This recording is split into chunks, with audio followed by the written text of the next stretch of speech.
Today, in support of these goals, the FOMC raised its policy interest rate by 1/4 percentage point.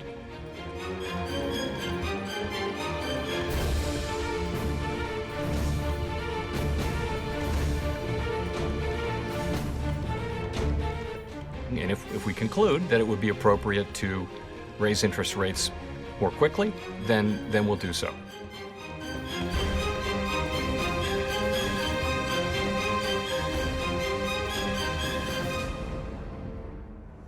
네, 증시 프리즘 증권부 박찬희 기자와 함께합니다. 박 기자, 어제에 이어 오늘도 장 흐름이 아주 좋았습니다. 맞습니다. 국내 증시가 이틀 내리 상승 행진을 이어갔습니다. 간밤 뉴욕 증시가 이 예상 범주 안에서 움직였던 FOMC 결과에 안도하면서 이틀 내리 강세를 보였었는데요.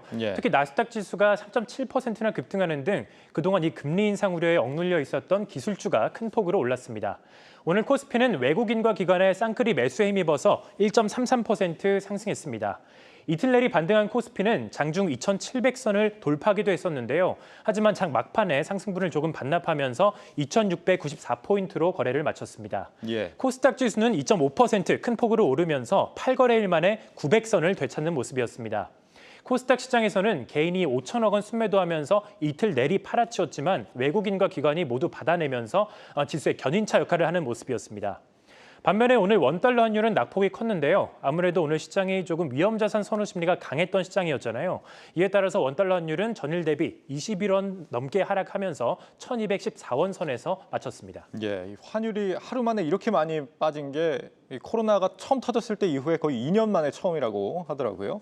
연준이 올해 계속 금리를 올리겠다고 말하고 있지만 시장에서는 오히려 경기 침체 우려 때문에 예상보다는 좀 과격하지 않다라는 점에 더 방점을 두면서 지금 미국도 우리나라도 상승세로 장을 마치는 모습이었습니다. 그렇다면 이 미국의 금리 인상이 우리 경제에는 어떤 영향을 미칠 것인가? 여기에 대해서도 지금 취재가 됐다면서요? 맞습니다. 연준은 이번 FOMC 회의에서 올해 6번의 추가 금리 인상을 시사했습니다.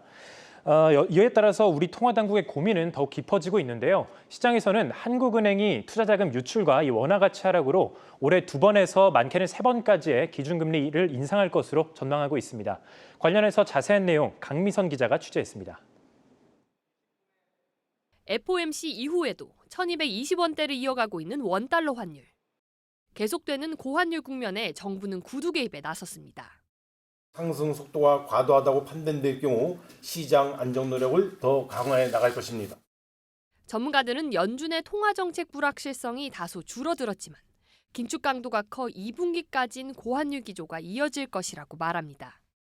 1240원, 50원은 지정학적 리스크라는 부분들이 굉장히 컸잖아요. 좀 그 부분들은 이제 소강 텐트로 머물고 이런 통화정책 이슈에만 머문다라고 본다면은 현재 1230원 안에서 움직일 가능성이 있지 않나라고 보고 있어요. 본격적인 미국의 금리 인상으로 기조적 달러 가치 상승이 예상되는 상황. 이에 따라 한국은행의 금리 인상 속도도 덩달아 빨라질 전망입니다. 물가를 잡는 동시에 미국 금리 인상에 따른 원화 가치 하락과 투자자금 유출을 막아야 하기 때문입니다. 한국은행은 이번 미국의 금리 인상은 시장의 예상과 다르지 않지만 연내 6차례 추가 인상은 매파적이라고 평가했습니다. 연준의 통화정책 FOMC가 상당히 매파적이에요. 금리 인상이 생각보다도 더 많이 나왔고 양적 긴축이 원래 올해 연말 정도에 단행할 거라고 전망을 했었는데 빠르면 5월 달에 단행한다고 보잖아요. 유동성이 축소가 된다는 뜻은 우리 같은 신흥국 시장에는 별로 안 좋아요. 여기에 러시아가 공식적인 디폴트에 들어가면 글로벌 차원의 유동성 불안이 더 커질 수 있다는 점도 우려를 더합니다. 미국과의 금리가 좁혀지고 있는 가운데 정권 교체에 따라 차기 총재 인선마저 늦춰지고 있는 한국은행. 올해 상반기 한 차례를 포함해 연말까지 2, 3회 추가 인상이 불가피해 보입니다. 한국경제TV 강미선입니다. 오늘 우리 증시에서의 특징들 어떤 게 있을까요? 오늘 증시가 굉장히 좋았던 만큼 특징주도 많았는데요. 그중에서 두 가지를 추려봤습니다. 먼저 시총 2위를 탈환한 SK하이닉스입니다. SK하이닉스는 지난 1월 코스피에 상장한 이 LG에너지솔루션에 시총 2위 자리를 내어줬는데요. LG에너지솔루션은 상장일인 지난 27일 118조 원이 넘는 그런 시총을 기록했습니다.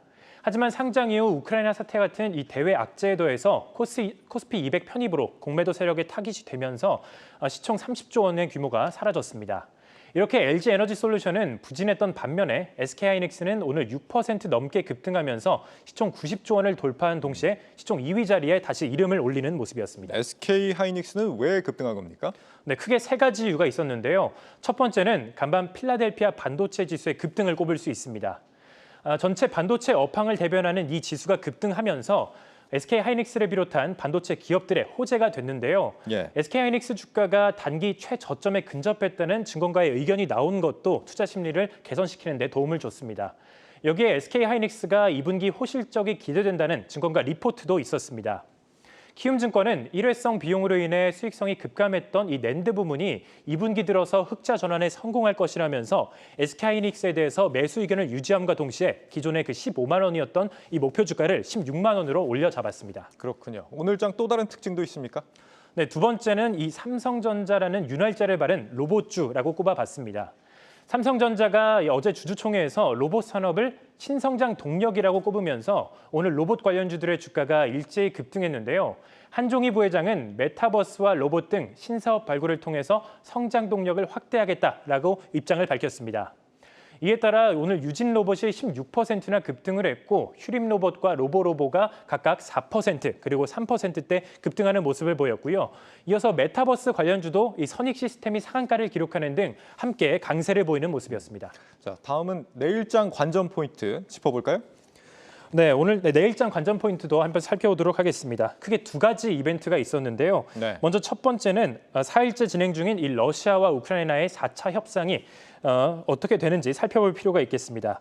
김세원 연구원은 이번 주 내로 4차 협상 결과가 나올 것이라면서 오늘 우크라이나 사태 관련 진전 소식이 나오는지 확인할 필요가 있다라는 입장을 밝혔습니다.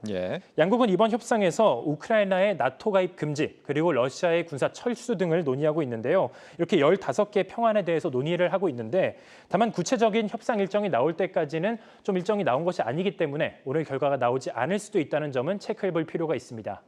그리고 두 번째는 외국인의 수급이 이어질까라고 짚어봤습니다. 오늘 우리 증시가 큰 폭으로 오른 데에는 이 외국인의 자금이 한몫을 했는데요. FOMC라는 불확실성이 해소되면서 외국인 자금이 다시 유입되고 있습니다. 오늘 코스피 코스닥 시장에서 외국인은 8천억 원 가까이 사들였는데 이런 흐름이 내일장에도 이어질지 지켜보면 좋을 것 같습니다. 증시 프리즘 박찬희 기자였습니다.